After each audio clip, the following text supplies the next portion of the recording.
Excelente. Bueno, buenos días a todos. El tema que nos atañe hoy es un tema súper interesante y súper importante, que hasta hace unos años se habían empezado a ver los primeros casos, que se los consideraba casos aislados, pero en realidad, lamentablemente, hoy ya estamos viendo una epidemia. Te diría más una pandemia, la pandemia de este siglo, que es la obesidad. No solamente en niños, no solamente en adultos, sino también en niños. Y eso hace que sea algo mucho más grave, porque partiendo desde la base, el metabolismo del niño es mucho más alto con respecto al del adulto. El adulto tiene una X cantidad de consumo de calorías que tiene que ver con su mantenimiento, con su sostén, con los requerimientos nutricionales básicos, y el niño tiene un adicional muy importante que es el crecimiento. En este tiempo que usted, repito, a mí me gusta la cuestión interactiva, digamos, que participen, que hablen, que prendan las cámaras, etcétera. Quería preguntarle si en estos 4 meses o en este tiempo del cursado han visto algún chico con sobrepeso, han visto algún chico con obesidad. ¿Qué me pueden decir? Sí, un montón, Doc. Un montón. Bien, Francisco. Sí, nosotros ¿Lo estamos viste en el bien. consultorio? ¿Sí, Sí, Fiamma? en la guardia, por ejemplo, muchas veces pasó que la doctora dijo, bueno, mami, ¿cuánto pesa el nene? 9 kilos, 10 kilos, ¿viste? Según la edad, y que la madre decía, no, 13, 14, así. Claro, y uno a veces con solo verlo ya se da cuenta de que el niño, ¿no es cierto?, está con sobrepeso. Entonces es importante por ahí no abocarse solamente al tema de la consulta, que puede ser fiebre, puede ser tos, rinitis, cosas de esta época, sino que también ir un poquito más allá, ¿no es cierto? Ver el peso del chico, si está acorde con la edad, con la talla, etcétera. Bueno, Ricardo. Bueno, no, que este tema para mí es súper importante porque precisamente es algo que vemos todos los días y hay una visión alterada de los padres, porque encima tenemos un pensamiento que viene de larga data, estamos hablando de un concepto de más de 100 años, que es el niño gordito, lindo, bien, que entonces les hace pensar a muchos que, bueno, que precisamente este niño no está con un sobrepeso barra obesidad infantil, sino que es un niño gordito, es un niño lindo, es un niño, lo que le pueden agregar de adjetivo, digamos, a esto. Muy importante porque, porque los padres no suelen tener conciencia de la enfermedad. De hecho, una compañera mía de residencia hizo su trabajo final sobre ese tema, sobre apreciación subjetiva de los padres con respecto a sus hijos. Bien. En general, los padres tienden a tener apreciaciones subjetivas con respecto a sus hijos, lo cual no está para nada mal, pero hay elementos con los cuales uno no puede ignorar. El diagnóstico y el tratamiento del sobrepeso en pediatría parecería ser el momento inicial para la prevención de la obesidad, pero la información disponible nos dice que la prevención debe iniciarse desde mucho antes. O sea, si nosotros ya vemos al niño con sobrepeso, estamos como un poco complicados. Una revisión sistemática que reúne a países con datos epidemiológicos como México, Chile, Brasil, o sea, todos los latinoamericanos como nosotros, informa que la frecuencia de sobrepeso en niños y adolescentes varía entre 12 y un 24%, siendo la obesidad entre el 3,5 y el 17%. Al menos uno de cada 3 niños reportados en estos países presentaba sobrepeso u obesidad. Estas variantes que tienen entre los países son como son altísimas. O sea, entre 12 y 24% estamos hablando de 10 puntos de diferencia, y lo mismo y ni hablar entre 3,5 y 17. Tengan que tener en cuenta que van a depender mucho de la calidad de las encuestas que se hagan en cada país, y a su vez dentro de los países hay variables culturales que tienden a hacer diferencia. Por ejemplo, en ciertos países hay más prevalencia de sobrepeso que en otros países por una cuestión de dieta, por una cuestión de costumbre, por una cuestión de qué es lo que se come. No es lo mismo países en donde se comen abundante cantidad de ultraprocesados con ácidos grasos o hidratos de carbono de baja calidad, que en países donde tienen una cultura mucho más rica a nivel nutricional. En Argentina tenemos el primer dato grande que se armó fue la Encuesta Nacional de Nutrición en Salud, que se hizo en el año 2007, diciendo que el sobrepeso y la baja talla, porque también es el otro contraparte, constituyen las condiciones más favorables en el grupo de niños y niñas menores de 5 años, más prevalentes, disculpen, en el grupo de niños y niñas menores de 5 años. Y en el año 2019 se repitió, digamos, esta estadística, incluso aumentando con respecto al periodo anterior, un periodo de 12 años después. Según las curvas de la OMS, que 10.4% de los niños y niñas de entre 6 y 60 meses de edad presentan obesidad. Es decir, que 1 de cada 10 niños y niñas del país presentaba obesidad, siendo en las regiones de Gran Buenos Aires y la región pampeana, la cual nos abarca, las que presentan la prevalencia por encima del valor nacional, y la región del noreste la más baja. ¿Qué quiere decir esto, digamos? Está bien que la OMS tiene tablas que tienen que ver más con todo el continente o todo el mundo, o sea, no son tablas específicas, mientras que por ahí, si usamos las tablas de la Sociedad Argentina de Pediatría, puede ser que estos números puedan llegar a variar un poco. Nosotros lo bueno que tenemos es que en nuestro país tenemos tablas regionales que son mejores que las tablas que nos propone la OMS, digamos. No es que sean malas las de la OMS, sino que las nuestras son hechas para nosotros. Son un poco más generales, un poco más universales. Por otro lado, la prevalencia de sobrepeso en el país es del 31%. 1 de cada 3. Es una locura. Significa que si tengo 3 pacientes en consultorio, 1 va a tener sobrepeso. Y esta proporción se mantiene a pesar de la edad, o sea, al año, a los 2 años, a los 5 años, a los 10 años, 15 años. Se mantiene en la adolescencia y en los adultos se sostiene. La frecuencia de sobrepeso en la consulta pediátrica habitual es muy frecuente, pero no suele ser el motivo de la consulta. El papá no lo trae porque está con sobrepeso, el papá lo trae por otra cosa, lo trae fundamentalmente por la ficha médica. O sea, nosotros, nuestra oportunidad como pediatras es la ficha médica. Y aún así, cuando se le explica, cuando le decís qué está pasando, ya llegaste tarde. Porque la prevención se tiene que iniciar desde antes. Se tiene que iniciar desde ministerios de salud, se tiene que nacional, provincial, se tiene que iniciar desde campañas municipales, se tiene que iniciar desde el propio centro de salud. Y piénsenlo cuando hayan roto en los dispensarios. Hay muchos afiches de enfermedad de transmisión sexual, lo cual me parece bárbaro porque es importantísimo. Hay afiches de un montón de bronquiolitis, hay afiches de un montón de cosas. ¿Hay afiches de sobrepeso y obesidad? Piénsenlo. Seguramente algún dispensario debe tener algo. Pero ¿cuánta propaganda hay sobre la pandemia más importante del mundo en este momento? ¿Cuánta información damos? ¿Cuánto sabemos nosotros como médicos? ¿Tenemos una materia en la facultad que nos dé nutrición? ¿Conceptos básicos de nutrición?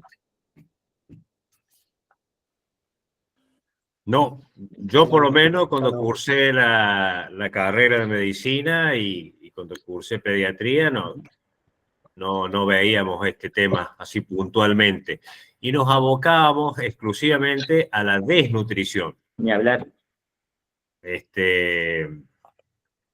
Por eso, como dijo Ricardo, es un tema, no es nuevo, sino que ya viene desde hace varios años.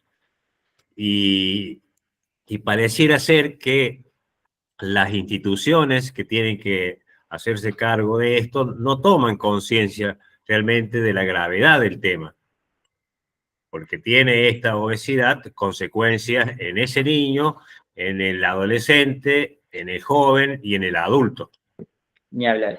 En todas las edades de la vida tiene consecuencias, ya sea bien porque nuestros órganos vitales están diseñados para trabajar sobre un peso corporal específico, nuestras articulaciones están diseñadas para soportar un peso corporal específico, nuestros aparatos cardiovasculares todos están diseñados para perfundir o proteger órganos nobles y un peso corporal específico, y el cuerpo tiene que hacer adaptaciones para esto, para lo cual no está diseñado.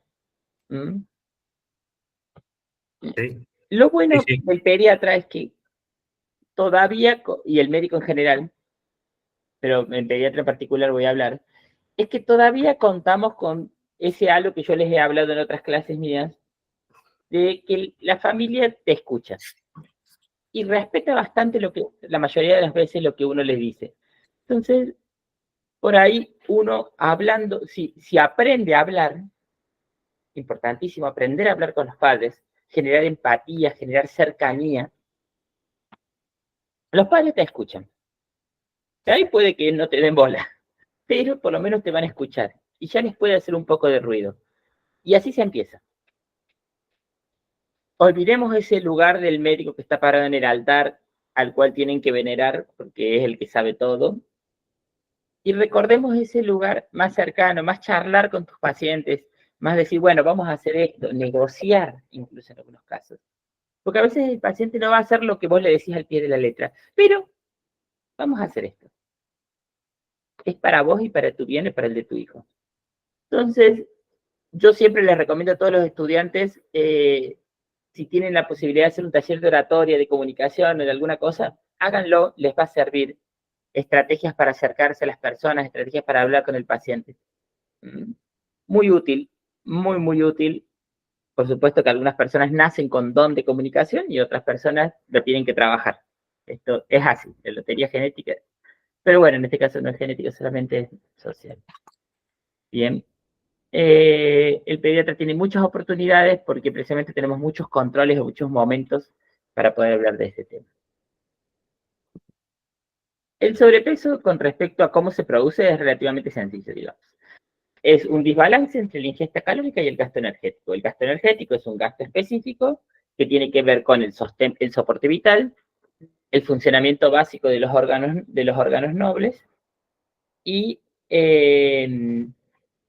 y lo que es, digamos, las funciones corporales básicas en general.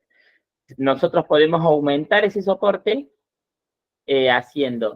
aumentando nuestro gasto energético, haciendo ejercicio, caminando, haciendo actividad física, o si somos sedentarios, lo dejamos a lo básico que tenemos, que es solamente el soporte. En el niño tenemos, como les decía recién, un gasto energético aumentado, que es un gasto muy importante, que puede ser el 30% aproximadamente de la cantidad de calorías que necesita el niño por día para sostenerse. Y encima de por sí el niño tiende a ser más activo. Lo que pasa también con los niños es que muchas veces el problema lo que pasa somos los adultos en general. Entonces, ¿qué hacemos? Y el chupete electrónico. Está muy insoportable, le doy el celular, le doy esto. El celular, chicos, yo tengo 35 años, tengo 2 hijos. Y me he criado con todas las cosas que la gente de mi edad ha tenido. Y de hecho, algunas cositas más, gracias a Dios, porque hemos tenido una posición económica acertada. Entonces, cuando yo era chico, tenía videojuegos, tenía consola tipo Game Boy, tenía un montón de cosas que no todo el mundo podía llegar a tener. Y aún así teníamos que tratar de decir, bueno, voy a hacer alguna actividad, voy a hacer esto, voy a hacer esto. Y aún así mi mamá nos limitaba en la cantidad de tiempo que podíamos estar usando la computadora, el celular, lo que sea. Y con mi hermano, por ejemplo, nos teníamos que turnar. Hoy día no es así. Hoy día los niños piden el celular y hacen un berrinche porque no se los quieren dar. Y los padres se los terminan dando porque no quieren soportar o no han aprendido ellos a soportar, a manejar el berrinche de sus hijos. Y cada vez hay empeorando. No tanto porque hayan aparecido más cosas, sino porque apareció el celular. El celular es una herramienta que tenemos los adultos. No es un juguete para niños. Y eso es lo primero que quiero que ustedes tengan claro. Bien, eso es algo que se dice en consulta y es algo está. Los niños no deberían tener acceso al teléfono porque el teléfono tiene un montón de opciones que los niños no están en condiciones de manejar. Bien. ¿cómo se dice? Hay que estimular todo lo que sean otro tipo de actividades, actividades que fomenten la imaginación, actividades que fomenten el trabajo en equipo, actividades que fomenten cualquier tipo de juegos, que puede ser en casa o puede ser afuera de la casa. Por ejemplo, los juegos de mesa, por ejemplo, los juegos de cartas, por ejemplo, los juegos con, con juguetes, por supuesto, o juegos que impliquen caminata, movimiento, actividades de distinto tipo, porque al fin y al cabo también eso es necesario y bueno para el crecimiento y la maduración. Bien. Las células del tejido adiposo son las responsables de almacenar los depósitos de grasa. Ya lo conocemos, lo vimos en histología hace ya demasiado tiempo, pero está ahí en alguna parte del cerebro esa información. El tejido adiposo es un órgano metabólicamente activo. De hecho, se diría que es uno de los órganos más activos del cuerpo. Antes, hace muchos años, se decía que los adipocitos están ahí y están acumulados, juntando grasa, tirando. Se creía que eran órganos muy estables, muy difíciles de mover.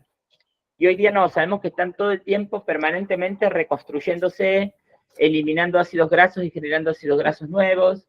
Incluso sabemos que están produciendo hormonas, permanentemente están produciendo hormonas. Hormonas que tienen que ver también con las complicaciones que presenta el paciente con sobrepeso. Bien. Estos adipocitos y estos hormonas, todos estos procesos, afectan de manera importantísima todo lo que es el metabolismo de nuestro cuerpo, porque nos cambia el lugar donde sacamos la energía, nos predisponen a un montón de enfermedades. Bien. Estas particularidades también cobran particular importancia en el periodo fetal, en especial con el sobrepeso. Por supuesto, estamos hablando del sobrepeso de la madre, en la infancia temprana, o en periodos de rebote de adiposidad y en la adolescencia, que son los periodos de alto crecimiento. Son los momentos en los que en muy poquito tiempo podés duplicar o incluso en algunos casos triplicar el peso inicial. Piénsenlo. Ricardo, Un niño nace con 3 kilos y al año de vida tiene que tener 8 kilos o 9 kilos. Ricardo, ¿me escuchás? Sí, sí. Yeah. No, te iba a preguntar y un poco para darle información a los chicos. El niño recién nacido, mejor dicho, que es grande para la edad gestacional, que nació con 4 kilos 200, 4 kilos y medio, sin que la mamá sea diabética, ¿no? ¿Tiene posibilidades de también tener sobrepeso o obesidad en la niñez o más adelante o no?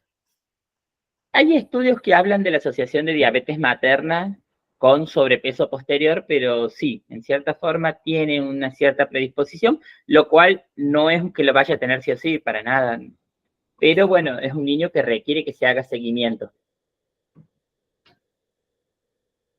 Claro, el niño, el recién nacido con un peso excesivo, porque acuérdense ustedes, cuando vieron la parte de recién nacido, el recién nacido puede tener un peso adecuado a la edad gestacional de acuerdo al percentilo, ¿no es cierto? Pero habitualmente 2,5 kilos y 3 sería un peso adecuado para la edad gestacional en el recién nacido a término, ¿no? Entiende Sí, sí. recién nacido a término aquel que nace entre las 37 y 42 semanas de gestación. Después tenemos dos variantes más. El pequeño para la edad gestacional, ¿no es cierto?, que nace por debajo de los 2,5 kilos. Insisto, hay que percentilarlo el recién nacido. Y después tenemos la otra opción, que es el grande para la edad gestacional, que supera los 3,5 kilos y, como decía recién en el ejemplo, 4 kilos, 4 kilos 200, 500, y ese sería el grande para la edad gestacional. Entonces, cada uno de estos dos variables, el pequeño y el grande para la edad gestacional, tienen que tener una mirada distinta y un seguimiento distinto. Así es, así es. Digamos, el seguimiento del primer año de vida es mensual, así que en general, si uno no ve signos de alarma, a veces se acomodan, recuperan su peso y no suelen tener mayor inconveniente, y a veces tienden a estar siempre por encima del percentilo. Recordemos que un bebé grande para edad gestacional hay muchos elementos que pueden influir. Hay pacientes que son grandes, que la mamá no han sido diabéticas o no han desarrollado otras enfermedades, pero tienen la genética, entonces el padre fue grande, el abuelo también había sido grande, eso no es algo tan raro, pero hay que hacer igual hay que hacer todo un seguimiento.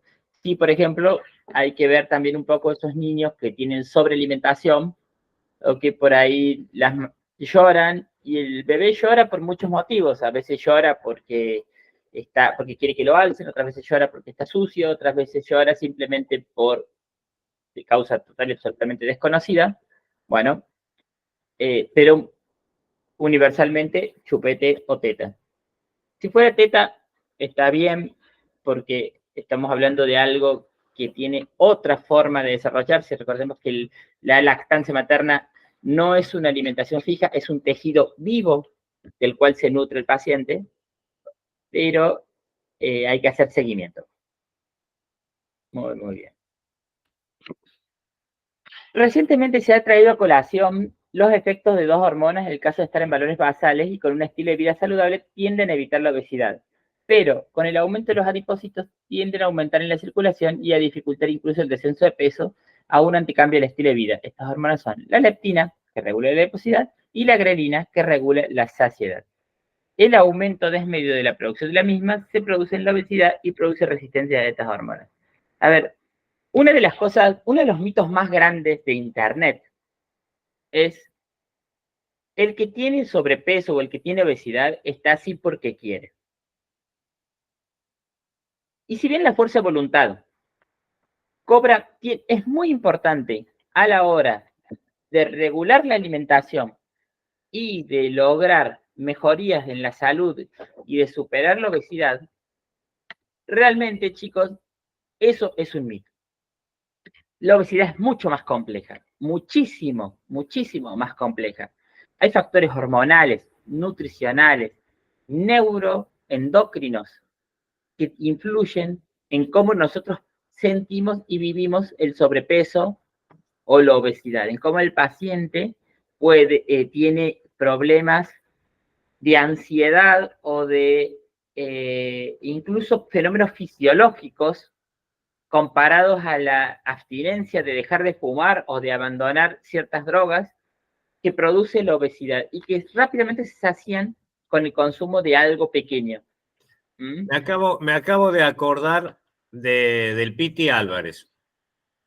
El Piti Álvarez, obviamente que no es precisamente obeso, pero era flaquito, ¿no? Y he visto fotos últimas que sí, está totalmente gordo, ya obeso. Y eso es como dice el profe Ricardo, dejó, digamos, algunas adicciones, no por motus propios, sino o lo obligaron un poco porque él ahora está privado de su libertad, pero bueno, eso hizo que cambiara su metabolismo y cambiara su mente también, ¿eh? A lo mejor sintió ansiedad, sintió desesperación, depresión y un montón de otras cuestiones, y cambió también el metabolismo de su organismo. Muchos problemas de salud mental están a la hora de tratar de superarlos, de arreglarlos, o muchos problemas de dejar adicciones, por ejemplo, el tabaco o el alcohol, terminan produciendo que el paciente aumente de peso. ¿Por qué? Claro. Porque terminan encontrando en la comida esa satisfacción que han perdido.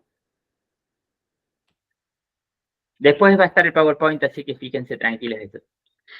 El diagnóstico se sigue haciendo con nuestro viejo índice de masa corporal o el índice de Quetelet, que son índices que nos permiten rápidamente, haciendo cuentitas muy sencillas, saber en dónde está parado nuestro paciente, digamos.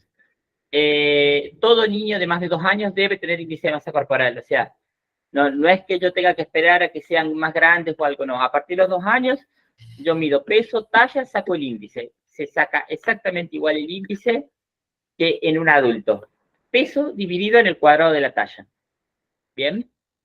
Y es en la talla en metros, por supuesto. O sea, si mide 90 centímetros, 0.9. Si mide 1,20 m, 1.2. ¿Bien? Y vamos a usar nuestras tablas. ¿Cuáles tablas? Si usamos las tablas de la SAP, la de la SAP. Si usamos las tablas de la OMS, las de la OMS. ¿Bien? Se define utilizando las tablas de la OMS y se considera sobrepeso al paciente que tiene índice de masa corporal por encima del percentilo 85 o 97 o con un puntaje Z más 1 más 2. Bien, ¿se acuerdan que en una de las charlas habíamos hablado sobre que nosotros usamos los percentilos, que los percentilos nos hablan de tendencias, mientras que el puntaje Z nos habla de qué tanto me estoy alejando de la media, de lo que consideraríamos normal? Bien, son índices que, si vos ves las tablas, se ven iguales, pero cuando empezás a ver bien los valores, los que terminan cada tabla, vemos que no son tan iguales. Aparte de por sí, el puntaje Z es más importante que el percentilo, porque un paciente con un percentilo alto tiene posibilidades de que sea normal. Recuerden eso siempre. ¿Mm? Perfecto. La obesidad la definimos por el percentilo por encima de 97 o por el score Z de más de 2. O sea, 2 desvíos estándar con respecto a la media. Bueno, esto es lo que les decía el puntaje Z. El índice de masa corporal es más específico para descartar sobrepeso que para diagnosticar. Tenemos un margen de error. Muchísimas veces, digamos, pacientes que me pueden llegar a dar que está por sobrepeso, en especial por lo que les decía lo de los percentilos, puede que sea dentro de su contextura. Hay pacientes, yo por ejemplo, hay personas que son de contextura física de brazo más ancho, de cuerpo más grande, y está bien para ellos tener esa contextura física porque es su genética. ¿Mm? O, por ejemplo, si de repente viene un jugador de rugby o un jugador de algún deporte profesional o semiprofesional, probablemente tenga un índice de masa corporal elevado, pero tiene muy bajos niveles de grasa. O sea, su tema es que tiene mucho músculo y ese músculo pesa mucho más. ¿Bien? Bueno, aparte, tener en cuenta la contextura, como les decía, tener en cuenta la distribución grasa, midiendo el índice de la cintura, perdón, la circunferencia de la cintura. En pediatría no usamos mucho el índice de cintura-cadera, que se usa bastante más en adultos, pero sí podemos medir la cintura y eso nos va a dar un parámetro bastante aceptable de si nuestro paciente está bajando de peso o está subiendo. ¿Bien? Hay un momento biológico, que es el rebote de la adiposidad, que se da previo a la pubertad, es en el cual por ahí algunos niños se ponen un poquitito más gorditos, digamos, pero que se suele acomodar en la misma pubertad. Solamente para tenerlo en cuenta, por ahí te puede tener una variante en el percentilo, pero incluso ven en el mismo tabla de percentilo que hay como un pequeño saltito en los números, venía y sigue. No es mucho, pero puede llegar a llamar la atención. ¿Cómo vamos hasta ahí, chicos? ¿Se entiende? ¿Tienen dudas hasta ahora? Bien, No, profe. todo bien, Doc. Todo bien. Por ahora estamos en cositas muy generales. Han practicado con los percentilos en la parte práctica, eso es muy importante.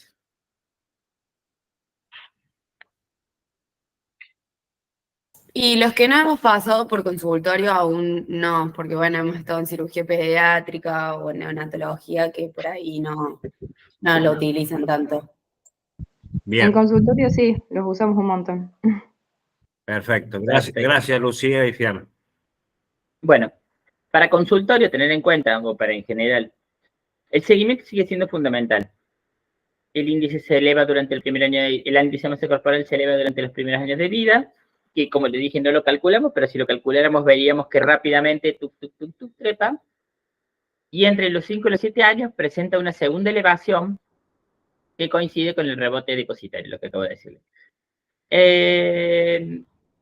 Un rebote depositario, o sea, el aumento de peso antes de los 5 años, lo cual, como les digo, es bastante común y cada vez más, se asocia con mayor riesgo de obesidad. En la adolescencia, el aumento exagerado de peso se relaciona a una mayor tendencia a a la distribución central. En general tienden a ser más tronculares los sobrepesos, o sea, adquirir panza en el caso de la mayoría, y por ahí brazos que no son tan grandes. En cambio, en el adulto suele ser más armónico en ese sentido, tener piernas grandes, brazos grandes. Bien. Los cambios de la adiposidad y la composición corporal se deben tener en consideración por el continuo sobrepeso o obesidad. El cambio de percentilo de índice de masa corporal es un elemento a tener en cuenta en la evolución y seguimiento de salud. Si de repente yo lo vengo teniendo en un percentilo 50-75 y de repente me salta 75-90, algo pasó ahí. Vamos a hacer el seguimiento. Podés hacerle una pequeña llamada de atención o no, porque a lo mejor se acomoda en el otro control. Pero lo vemos tan poco al adolescente, lo vemos una sola vez al año, que sería prudente hacer una cita a los 4 meses, 5 meses o 6 meses para ver qué pasó con esa tendencia. Bien. El cambio de 2 puntos del índice de masa en un año podría reflejar un aumento del porcentaje de masa corporal, que hay que buscar, bueno, a qué está asociado, si está asociado a algún evento que haya pasado en su casa o simplemente por el aumento de peso. El aumento de la prevalencia de sobrepeso y obesidad en la población infantil puede llevar al equipo de salud y a la población en general a perder de vista el sobrepeso como una cuestión de riesgo. Así, sobrepeso se valora como normal y solo la obesidad como patológico. Importante, porque muchas veces eso es muy común en la gente, digamos, en los padres. Está un poquitito gordito, no está mal. Y sí está mal. Hay que tener en cuenta, ya el solo hecho de tener sobrepeso es un factor de riesgo. De hecho, es más fácil tratar un poquito de sobrepeso que ya tratar una obesidad. Las tablas de índice de masa corporal no son las únicas existentes, pero son prácticas fáciles, las puede hacer cualquiera. El entrenamiento que requiere es mínimo, incluso podría poner a un enfermero o una secretaria a medir chicos, y ellos en 3 segundos podrían estar diciendo quién está bien y quién está mal de peso, lo cual en una campaña, por ejemplo, sería algo muy útil. Vos los citás a los pacientes por otra cosa, de repente les haces los controles y rápidamente te puedes dar cuenta de eso y estás optimizando el trabajo médico. Uno de los problemas, digamos, que tiene también la salud en Argentina en general es que no está del todo optimizado el trabajo médico. En países como Alemania, estoy hablando de Alemania, o sea, uno de los mejores sistemas de salud del mundo, vos vas a una guardia y no te atiende un médico, te atiende un enfermero de triage. Y si lo que vos vas a consultar son cosas muy sencillas, el enfermero te resuelve y te manda por los consultorios externos, y si está grave, lo deriva el médico. Entonces, está optimizando el trabajo médico. En otros países, por ejemplo, yo no sabía, en España, las ecografías no las hace un médico, las hace un técnico que hace las fotos y el ecografista informa. La verdad que eso tampoco está tan bien, porque hay ciertas cosas que se le pueden llegar a pasar, pero es tanta la escasez que no queda otra. La escasez de profesionales en muchos países es tan grande que no queda otra. Mientras tanto, nosotros por ahí tenemos sistemas en los cuales tenemos médicos haciendo cosas que literalmente podrían hacer secretarios. ¿Bien? Y consultar al médico en el caso de que tenga que consultar. Así que bueno. Bueno. La medición de la circunferencia de la cintura puede realizarse en distintos puntos según la experiencia de cada profesional. La idea es que sea siempre en el mismo lugar. A veces la disquisición entre cinturas y punto de corte puede resultar confusa. Bien, acá está el índice de cintura-cadera, que es el que le había mencionado hace un ratito. Que se los dejo, este está tomado de un PRONAP de obesidad que va a estar en el aula virtual para que lo quieran leer si a alguno le interesa un poquitito más. Lo óptimo, pueden tomarlo a nivel umbilical, a nivel ilíaco o a nivel cintura media. Eso lo van a ir viendo ustedes. Esta es la técnica correcta de tomado según el Comité Nacional de Crecimiento y Desarrollo de la Sociedad Argentina de Pediatría, que es dentro de la guía de examen físico del año 2013. Se toma a la altura del ombligo. Según esta pauta, a la altura del ombligo. Y si no, por encima de la cresta ilíaca, por el borde superior. Exactamente. Y si no, el área donde haya menos cintura también es una opción válida. Y los que no tienen cintura, que le dicen paquete de yerba. No, eso no. Bueno, tenés que tomar un elemento como anatómico como referencia. Puede ser el ombligo, aunque las ombligo. crestas ilíacas es perfectamente válido, porque tiene una ventaja la crestas ilíacas que por ahí tiene menos variaciones interpersonales que el ombligo, por ejemplo. Bueno. Factores que favorecen el sobrepeso. Entre los elementos biológicos incluyen el bajo peso materno, la obesidad y la diabetes gestacional. Volvemos a la hipótesis de Barker. Patologías del niño y del adulto que empiezan en el periodo fetal. La tradicional hipótesis de Barker relaciona el bajo peso y el fenotipo RADOR como factor de riesgo. O sea, de por sí, si yo de repente, mi cuerpo está en un periodo hipometabólico, ya sea por el mal llamado mal de olla o por dietas hipocalóricas o hipoproteicas, mi cuerpo tiende a adaptarse a este periodo y cuando de repente abunda el material, porque empezó a consumir mejor o ya nació el bebé y empieza a consumir, se encuentra con que tiene demasiadas cosas y no lo sabe qué hacer. Entonces, ¿qué hace?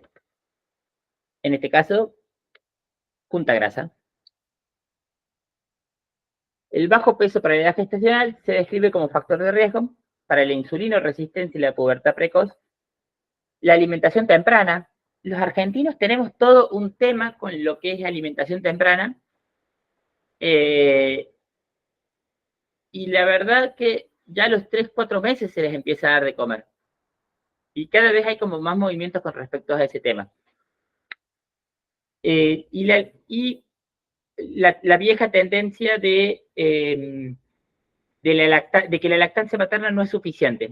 Es una creencia, este mito popular súper difundido, que bueno, que tiene las mamás con mucha presión social y de repente terminan suplementando su lactancia, una lactancia que era adecuada, capaz que era menos que otras, porque hay una carga genética importante que también influye en la lactancia, pero no era para nada insuficiente para el bebé, era lo que el bebé necesitaba. Pero esta presión que se ejerce sobre las madres de que tienen que el bebé rebosar, y encima lo ven gordito, bonito, lindo, peor, ni hablar todavía. Bien, recordemos todos los beneficios de la lactancia materna, no solamente desde el punto de vista nutricional, o sea, calórico, proteico, sino desde el punto de vista de los pre y probióticos que aporta la lactancia materna, de las inmunoglobulinas y las defensas que aporta la misma, y los factores que favorecen al desarrollo de la normal y sana flora bacteriana.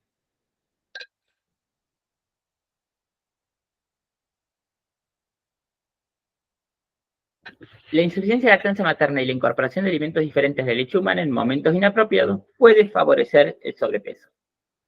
Es importante identificar las señales de saciedad de los niños y respetarlos. O sea, si el niño no quiere más, no le clave la leche, el biberón o incluso a veces el pecho. Si el bebé ya está satisfecho, el bebé está satisfecho.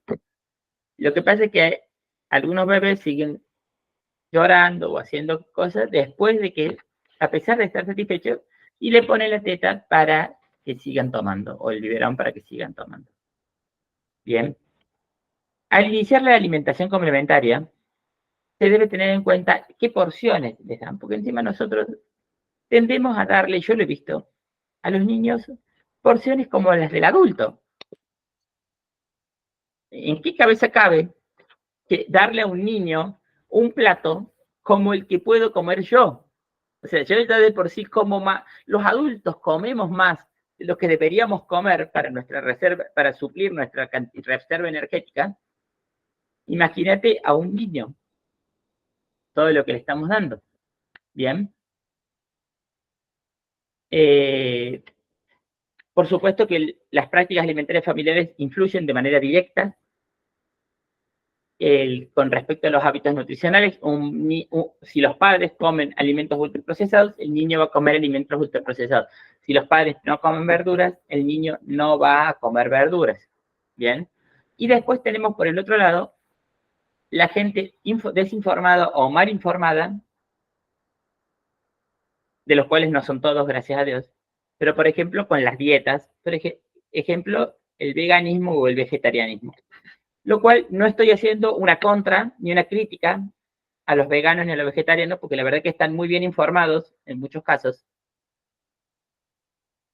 Y de hecho son bastante buenas muchas de las cosas que dicen a la hora de sus dietas, pero un niño en plena etapa de crecimiento no puede cumplir a rajatabla las dietas o las cosas que necesita un vegano, por ejemplo. ¿Mm? Bueno, de hecho, cada tanto salen noticias de padres que por querer seguir una dieta vegana no les dieron o no respetaron normas, ¿cómo se llama?, básicas de nutrición para sus hijos. Y que los niños terminan gravemente enfermos por querer darle leche de almendras o cosas por ese estilo, que muy lejos de ser leche o de otras cosas como esta. A veces lo pueden suplir porque pueden llegar a tener lactancia materna, que por suerte yo no he escuchado de veganos que estén en contra de eso. Ya va a aparecer alguno. Pero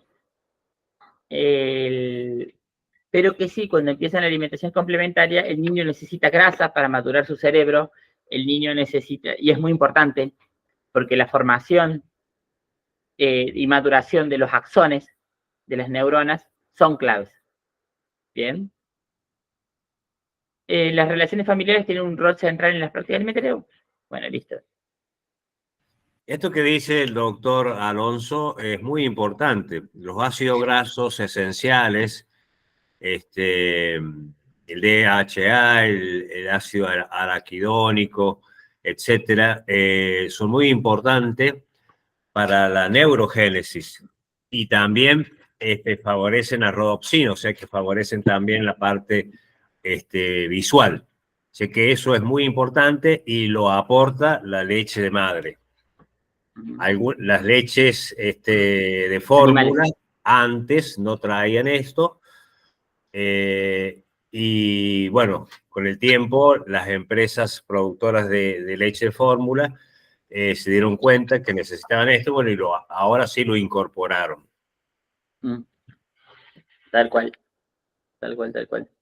Es muy interesante, si alguno tiene la posibilidad, aunque sea de ver un video en YouTube, sobre la historia de cómo se inventa y se produce las alimentaciones de fórmulas lácteas y las adaptaciones que se les hacen, de cómo Nestlé, que fue el que produjo la primera leche de fórmula que funcionaba, que el hombre lo hizo con un fin filantrópico, porque realmente él veía que había muchos niños que se morían de desnutrición, quiso ayudar en eso, y después se termina convirtiendo en una multinacional como es ahora, con toda una serie de controversias que hizo Nestlé y que tuvo que salir a dar explicaciones.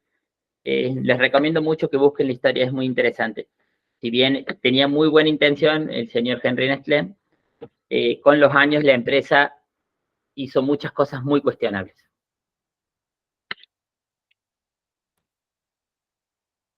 Factores que favorecen el sobrepeso. Las madres que trabajan fuera del hogar, y digo madres porque en general, la lactancia materna está más asociada a la madre, pero también el padre, o sea, no es que se le está dejando el rol a uno solo de los dos, ¿bien? Pero pero en general el niño en el primer año de vida, los primeros 2 años de vida, tiene este vínculo más con la madre que con el padre, ¿bien? Pueden sentir las madres los tiempos limitados para funcionar como organizador y monitor de los hábitos de los niños. Por otro lado, los padres con poco trabajo y escasos recursos pueden tener limitadas las posibilidades de accesibilidad a determinados alimentos más saludables. O sea, que come lamentablemente la gente de recursos más bajos y come muchos hidratos de carbono. Polenta, puede llegar a comer mucho pan con leche, y mezcla siempre de lo mismo. No alimentos con bajos contenidos de ácidos grasos de buena calidad, alimentos con baja cantidad de proteínas o proteínas que no son de óptima calidad. Los programas de asistencia alimentaria generan sensaciones diferentes en cada familia. Estos programas deben visualizar el sobrepeso como un riesgo inherente al aporte de alimentos. Tiene el acompañamiento de un adecuado programa de educación alimentaria. En Córdoba tenemos el programa local, que es el PAICOR, que es un sistema que tiene un montón de cosas que le puedo criticar, pero que no es malo. digamos, hay cosas buenas, cosas malas, pero es mejorable. Es mejorable porque funciona. Y sí, está bueno el abordaje del PyCore. ¿Podrías interiorizarlos un poquito más, informarles un poquito más a los chicos qué es el PyCore? bueno, les cuento rápidamente lo que es el PyCore. El Sí, PyCore sí, entiendo. es el programa provincial de alimentos que sirve para darles a las familias, aunque sea por día, una nutrición adecuada. Se da habitualmente en los colegios, pero no es el único lugar en donde se reparte el PyCore, y se le da a los niños escolarizados. O sea, es una motivación que hace la provincia para hacer que los niños se escolaricen, aunque sea para ir a recibir esa dosis de comida por día. Este programa tiene muchísimos años. Yo creo que lo implementó el gobernador Angelos, si mal no recuerdo. Puede ser, sí, no me acuerdo si en Chelos o Mestre. Bueno, alguno No de los dos creo quiero que decir, pero sí fue uno de esos dos. o sea que Pero tiene sí, muchísimos años. es un programa que con sus virtudes y sus defectos asegura que periódicamente algún niño consuma algo de verduras, consuma algo de carne, consuma algo hecho por nutricionistas, que lamentablemente a veces por cuestiones presupuestarias no siempre pueden llegar a los valores óptimos que les gustaría tener, pero no deja de ser una ayuda muy importante para las familias de menores recursos. Y como se da en las escuelas, es para todos. A cualquiera que vaya a escuelas públicas o algunas escuelas públicas de gestión privadas puede llegar a tener acceso a estos alimentos. Bien, el problema del PyCore, en especial en los momentos actuales, es que es tan fluctuante la economía de nuestro país que muchas veces terminan dando que, bueno, grasas e hidratos de carbono, lo cual es precisamente lo que nosotros estamos hablando, digamos, de qué es el problema. Entonces, está bien, entre esto y nada realmente es mucho, no estoy haciendo una crítica al sistema del PyCore, tiene un montón de cosas que se le pueden mejorar, pero es algo que está funcionando, pero que lamentablemente nuestra situación económica de Argentina, que es muy peculiar, no nos estaría ayudando. Hay experiencias locales que describen el menor nivel de sobrepeso en las escuelas que cuentan con bebederos en comparación con las que se manejan solo con kiosco. Bueno, tendencias culturales que nosotros tenemos. Muchísimas veces es muy común, muy común que tenemos sed y tenemos esa ansiedad por la sed y terminamos comiendo algo por algún motivo y en realidad si hubiéramos tomado el líquido nos hubiéramos saciado. Entonces es cada vez más importante también insistir sobre digamos, la correcta hidratación. Ahí escribieron en el chat. Sí, no, que ahora se está usando mucho, hay como proyectos de lo que son los kioscos saludables en las escuelas, donde venden frutas más que nada, y no tantas golosinas como pasaba antes. Sería Exacto. excelente. Sí, Sería excelente lo que es la venta, la diversidad de alimentos. Porque también no es la solución repartir frutas, la solución es capacitar en nutrición en las aulas, pero pero también hay que tomar políticas públicas importantes, porque ¿de qué me sirve a mí? Tenemos que variar la dieta, tenemos que incorporar esto, tenemos que incorporar esto a otro, y cuando llegan a su casa no tienen nada. Entonces realmente es algo muy complejo, muy complejo, y decir, bueno, repartir frutas es una pata que puede ayudar mucho, pero bajo ningún concepto va a ser la solución. Bien. Perfecto. Sí, se tiene que trabajar con las familias, se tiene que trabajar, ahora lo que es citar a las reuniones a las familias, hay que darles técnicas a la gente, hay que enseñarles a cocinar. Mucha gente ha perdido la habilidad el interés de querer aprender a cocinar, de querer aprender a hacer cosas que antes hacíamos todo el tiempo, por ejemplo, yogur casero, por ejemplo, helado casero, por ejemplo, cosas que antes hacíamos nosotros en casa y que por la comercialización de estos productos se hizo más fácil ir a comprarlo.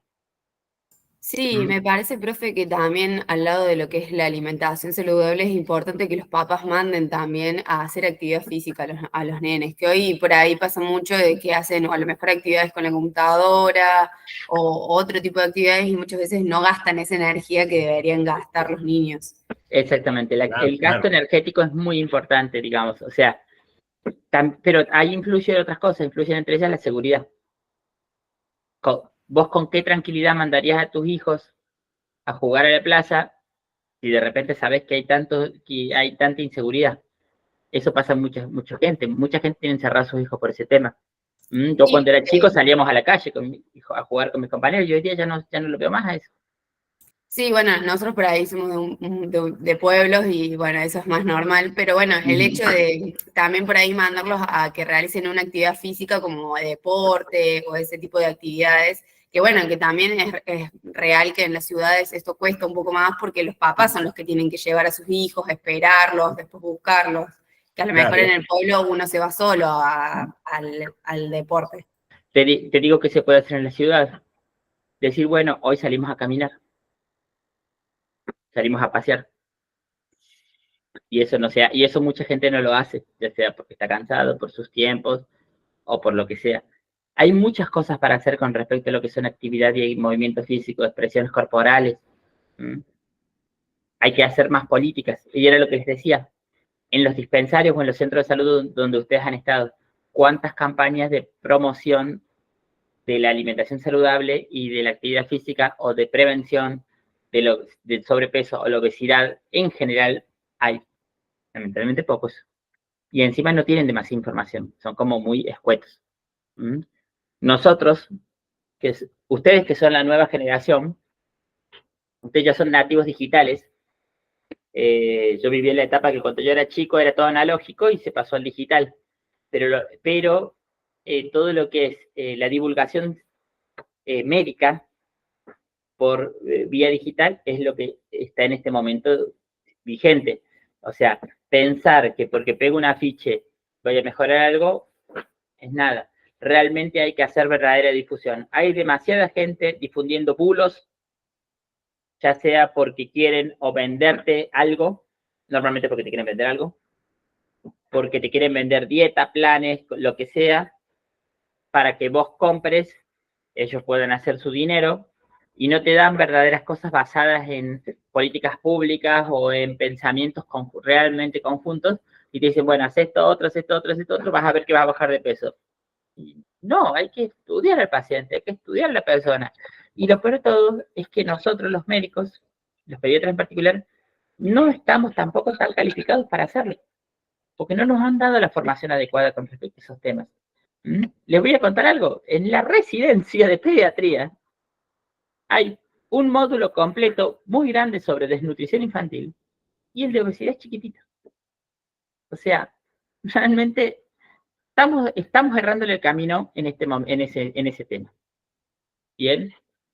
Y en los niños es donde es peor, porque si un niño de 3, 4 años tiene sobrepeso, chicos, un niño de 4 años pesa alrededor de 20 kilos.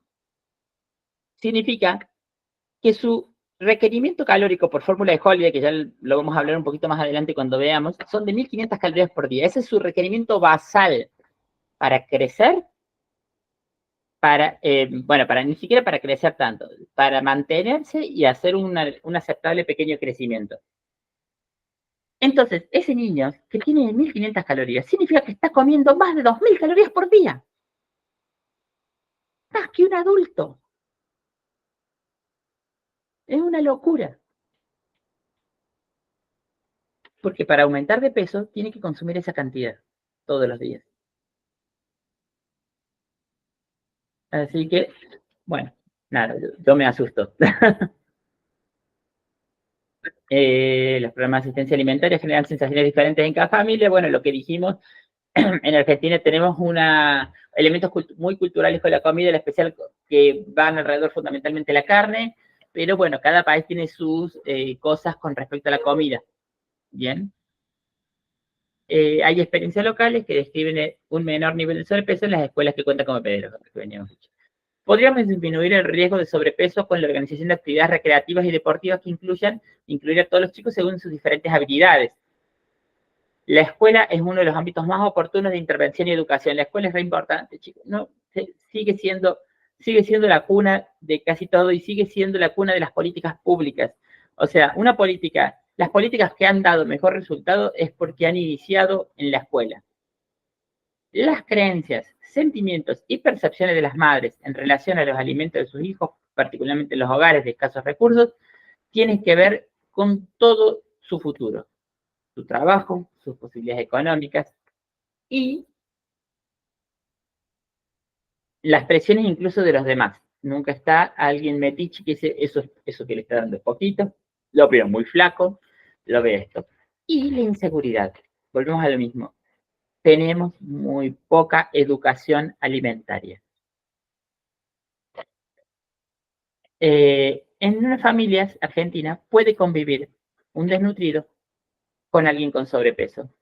E incluso en el mismo niño, porque puede ser que un niño tenga una dieta hipercalórica, hipoproteica. Entonces, ¿qué es lo que me va a pasar?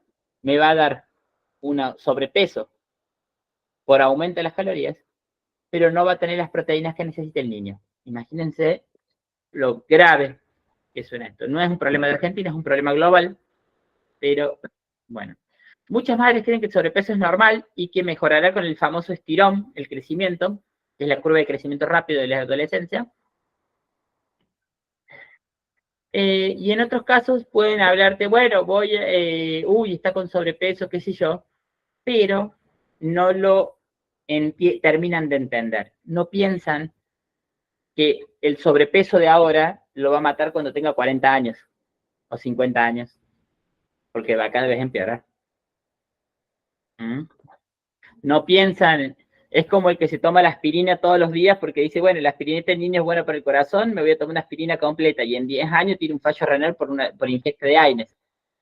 Y bueno, no se dan cuenta, ¿no? La gente no piensa a largo plazo en ese sentido. Algunos no recuerdan lo que hizo un político hace 4 años, imagínate.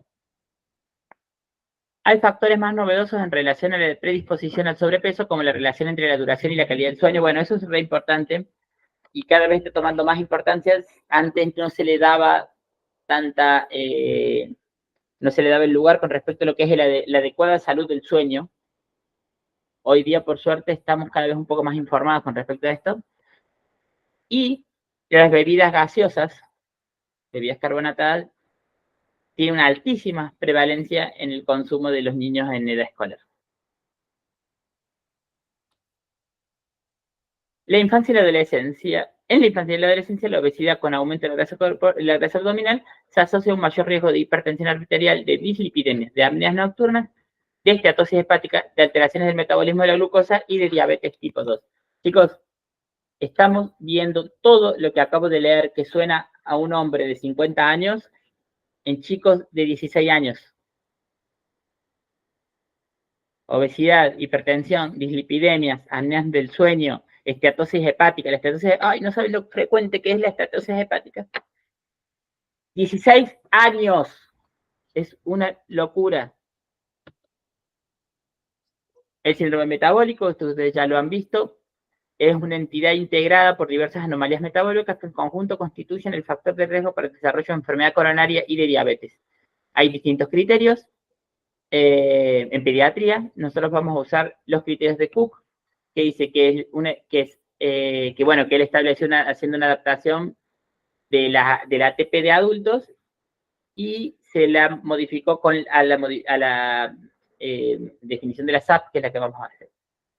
Tiene una prevalencia altísima en pediatría, situándose en el 30%. Locura. Acá tenemos una comparación de los parámetros para hacer el diagnóstico de síndrome metabólico. Después esto va a estar en el aula virtual para que lo puedan leer. Esto está tomado del PRONAP, de un PRONAP de hace 5 años, de la Sociedad Argentina de Pediatría, que usa la pauta del consenso de la SAP, que es del 2010. Ya tiene sus años, pero todavía está vigente. Todo paciente con sobrepeso y factores de riesgo o peso mayor a 120 kilos debería someterse a estudios de glucemia. Todo paciente con sobrepeso se debe estudiar perfil lipídico completo. ¿Cómo se hace? Bueno, ayuno de 12 horas. La noche anterior tienen que haber consumido poca cantidad de grasas, porque si no eso va a alterar, puede alterar fundamentalmente los triglicéridos. No tiene que estar cursando ningún tipo de enfermedad infecciosa al momento del estudio. Hay que hacer una glucemia basal en ayunas. Y si tenemos dudas, hacer una hemoglobina glicosilada y una prueba de tolerancia oral a la glucosa. Evaluar daño hepático con hepatograma, que normalmente es tardío, o sea, la modificación de las transaminasas suele tomar muchos años, pero la esteatosis hepática es muy frecuente y aparece rápidamente.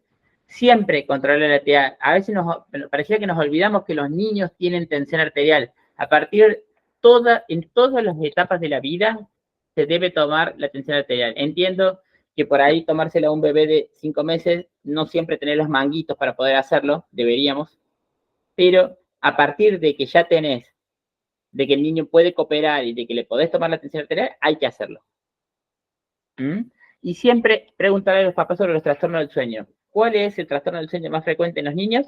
Y, por supuesto, el ronquido. Un niño que ronca es un niño que no está respirando de manera adecuada. Entonces, preguntarle, bueno, ¿cómo duerme de noche? ¿Ronca? ¿Se despierta muchas veces de noche? Los despertares nocturnos son normales en los niños hasta los 2 o 3 años. Y a veces un poquito más. Pero un niño que no duerme bien de noche, que se despierta de más veces de lo que es normal, de lo que podríamos considerar normal, o que vemos que ronca, es un niño que tiene menos rendimiento escolar incluso, o sea, baja el rendimiento escolar, y que puede llegar a tener otros trastornos asociados más adelante. Bueno, valores de lípidos en pediatría, que hay una tablita, entonces después veanlas tranquilos. Los chicos tienen valores normales más bajos que el adulto, en especial los triglicéridos. ¿Cómo vamos a hacer para tratar de prevenirlo? Prevenir y tratar la obesidad en la población en general y en los adolescentes mujeres en particular, porque recordemos que estas adolescentes van a ser las que van a ser madres. Favorecer la programación oportuna del embarazo, preparando a las mujeres en edad fértil para que lleguen al embarazo con un estudio nutricional adecuado y una correcta educación alimentaria. Recordemos que el sobrepeso en el embarazo es algo muy frecuente y es más, están los mitos, ahora tengo que comer por 2, ahora tengo que hacer esto. Y no, realmente simplemente no cambian demasiado el consumo, los requerimientos calóricos de la madre. Cambian un poco, pero no demasiado. Control médico durante el embarazo para favorecer un aumento apropiado de peso. No debería aumentar más de 7-10 kilos la mujer embarazada. Recordemos que un bebé pesa 3 kilos, o sea, los 10-12 kilos que estamos considerando como peso aceptable son de la madre. Está bien, hay algo de retención de líquidos ahí, pero ese es peso que adquiere la madre. Propiciar la lactancia materna hasta el 6º mes de vida es como de manera exclusiva y luego de manera complementaria hasta los 2-3 años de vida. Evitar un aumento exagerado de peso durante el primer año, particularmente los niños de bajo peso de nacimiento. No sobrealimentar al bebé, preguntarle a la mamá cuántos peperones le das o qué le das o que nos diga cómo le está yendo, en especial si vemos que aumenta mucho de peso. Utilizar agua. Recordemos que el bebé no puede tomar agua, o sea, no es recomendable que tome agua los primeros 6 meses de vida, puede a partir del 7º mes, 6º, 7º mes, incorporar pequeñas cantidades, pero lo óptimo es siempre que tome el pecho de la madre, si tiene, y si no, leche. Incorporar desde temprana edad frutas y verduras a diario. Trabajar en los hábitos alimentarios de los pacientes. Después del primer año de vida, es bueno que los chicos compartan la comida familiar, quiero decir. De ahí la importancia de tener en cuenta los patrones alimentarios de los padres, ya que muchos alimentos a sus bebés, ya que es muy común que los chicos quieran comer lo mismo que los padres. Entonces, los mismos padres también hay que trabajar esa alimentación. Disminuir el tiempo de exposición a pantallas basándonos en las recomendaciones de la SAP. O sea, 0 pantallas hasta los 4 o 5 años de vida. A partir de eso, 1 o 2 horas por día, no más que eso. Después en los adolescentes es más difícil, pero mientras menos pantallas, mejor. Las pantallas son parte de nuestra vida, no podemos ignorarlas.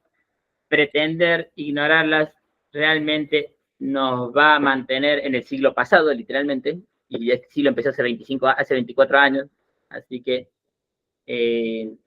no podemos tener analfabetos digitales a esta altura de la época en la que vivimos. Realizar en cada consulta la evaluación de peso, talla y circunferencia de la cintura y cotejarla con las tablas específicas. ¿Sí? ¿Que escribieron en el chat? Profe, disculpe, pero tengo el simulacro de actividad. El simulacro es a las 10. De hecho, empecé a las 8, precisamente para que no se me vayan durante la clase. 9:30, antes de las 9:30 vamos a estar terminando. De hecho, ya falta poco. ¿Bien? Claro, profe, pero el urbano tenemos que tomarlo, pasa 9:20. Bueno, De la uni. entonces hay que empezar las clases en algún lugar en donde pueda tener algún wifi o alguna cosa así. Porque no es precisamente el objetivo, es que puedan estar y puedan escuchar. ¿Bien? Repasar los antecedentes personales, insistir en cada consulta sobre los elementos del momento del nacimiento y familiares, preguntar si hay sobrepeso o obesidad en la familia. Preguntar el número y horario de comida, dónde se realiza, quién cocina, insistir y pregonar sobre que tratar de comer comida casera y de incorporar frutas y verduras a nuestra alimentación. Preguntas sencillas, por supuesto. Regular las horas de pantallas en general, incluye todo, televisión, computadora, lo que sea. Mirar cómo se presenta particularmente el escolar en la consulta y si es...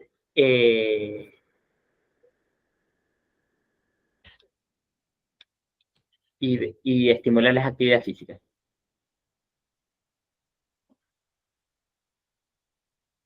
Bueno, consultas, en todo caso, si vemos que el paciente está aumentando de peso, realizar consultas más frecuentes, permitir al niño y a la familia estar más atenta a la evolución del sobrepeso. Miren, si estoy viendo que se desconectan todos. Puedo deshabilitar tranquilamente la asistencia y hacer que todos los que se quedaron marquen de nuevo. O sea, no, es más, puedo fijarme quiénes están conectados y quiénes no, directamente, o más fácil. Volvemos a lo mismo.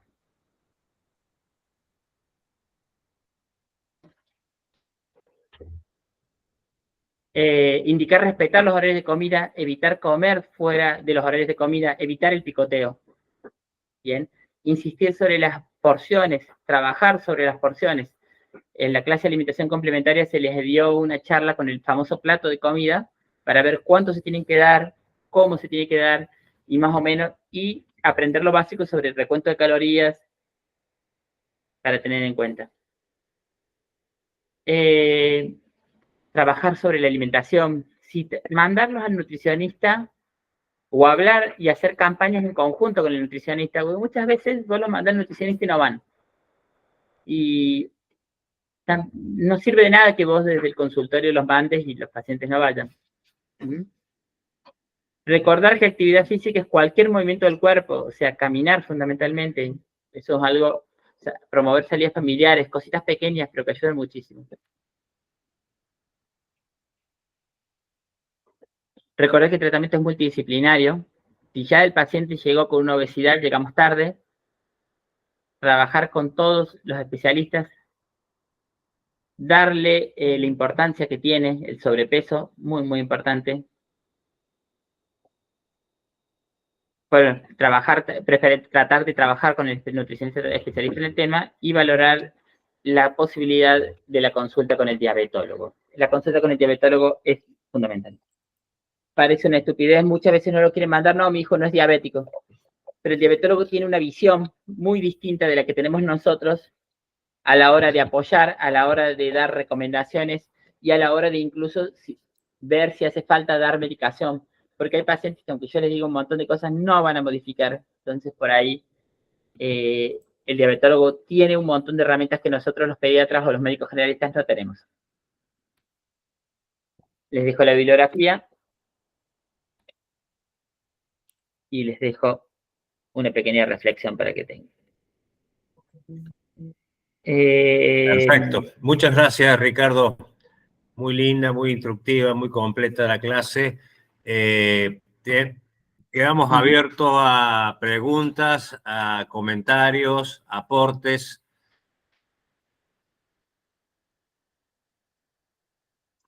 A ver, acá Micaela escribe. A ver, se sospecha que un niño come más por ansiedad, por ejemplo. Recomendamos también una visita de salud mental interdisciplinaria. Si nosotros creemos que el profesional de salud mental va a aportar algo a nuestro paciente, debe darlo. Recuerden, chicos, lo de siempre, ¿no? Iniciar o realizar una buena historia clínica, un buen interrogatorio en relación, digamos, a lo que el niño hace, a lo que el niño come, a lo que le pasa en el colegio, si hace educación física o no, si le hacen burla o bullying en el colegio, todas esas cosas son muy importantes. O sea, el interrogatorio más el examen físico y ahí se inicia todo. Nosotros los pediatras, los clínicos, somos como coordinadores de este niño. Y de ahí se desprende, digamos, de acuerdo al peso, al percentilo, puntaje Z, índice de masa corporal, etcétera, se desprende que nosotros vamos a tomar conducta, que puede ser primero un laboratorio y de acuerdo al laboratorio otro método de diagnóstico, como puede ser una ecografía abdominal o de tiroide también.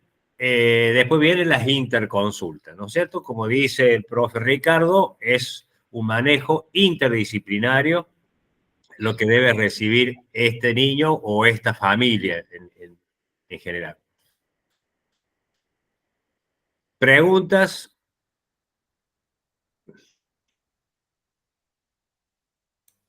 Profe, ¿hay diabetología infantil o no es una rama tan desarrollada y de eso se encarga el diabetólogo en general? Pueden manejarlo los dos. Existe la diabetes infantil, no es una especialidad propiamente, es una expertoría, pero hay diabetólogos que hacen diabetología infantil y hay diabetólogos que han tenido formación también y que han logrado la especialidad. Pero normalmente se dedican mucho a ver los pacientes que tienen diabetes tipo 1, con el requerimiento de insulina o algo, pero cada vez están viendo más pacientes con sobrepeso u obesidad, y ellos tienen otro enfoque, un enfoque muy interesante, muy útil. Muchos diabetólogos generales no quieren ver niños, no quieren ver, o ven únicamente adolescentes, o porque aceptan adolescentes, pero hay diabetólogos específicamente para niños. Bien, gracias. Y hay nutricionistas que se especializan también en ese tema, en obesidad, en sobrepeso.